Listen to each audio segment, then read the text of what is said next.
รีวิวรถจักรเวฟจีนที่สายวัยรุ่นมักสันนี่เพิ่นแต่งแบบนี้เพิ่นก็คิดว่าโอ้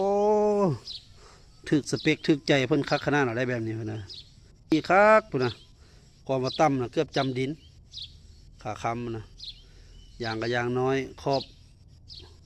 อันลางโลกงโลนั่นแหละ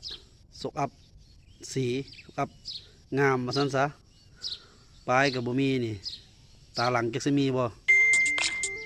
แต่บัดนี้มาใส่อันท่ออะไรท่อก็มีหอยตาบก็ได้ท่อก็ได้เบิ่งอันตำบัวนี่กับโบแม่นตำบัวของตัวหลังนี่นะเอาตัวหน้ามาใส่นี่เอาตัวหน้ามาใส่ตัวหลังอันจับท่อยังเกือบบ่มีปานนั้นมักวัยรุ่นมักหลายสไตล์แบบนี้หน้ากากพุ่นนะมีฮอตซองยาสูบอยู่ในนะอยู่ในกระโหลกรถนี่นะรถวัยรุ่นยอมเลยโอ้ยข้าพเจ้าก็ยอมละเพิ่นก็มักขนาดนั้นเลยเบิ่งอย่างหน้าแม่น้อยให้น้อยว่าซ้ำยางรถทีบนี่แหละซ้ำแต่ยางรถทีบอย่างหน้านี่นะ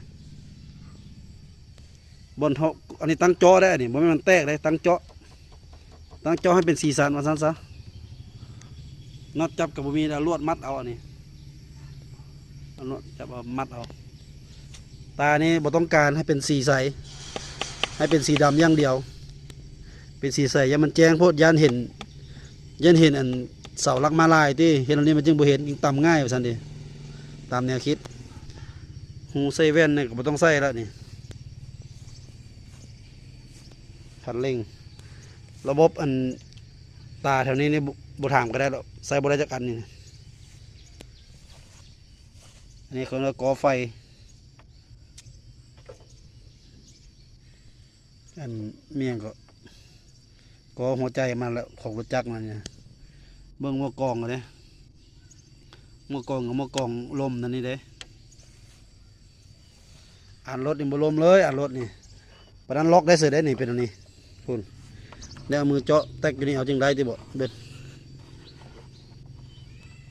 ใส่จังไดละบอลในเราบอลห้องกลนะแข่งกะโลนี่แหละเท่านี้เด้อรีวิวรถจักรวัยรุ่น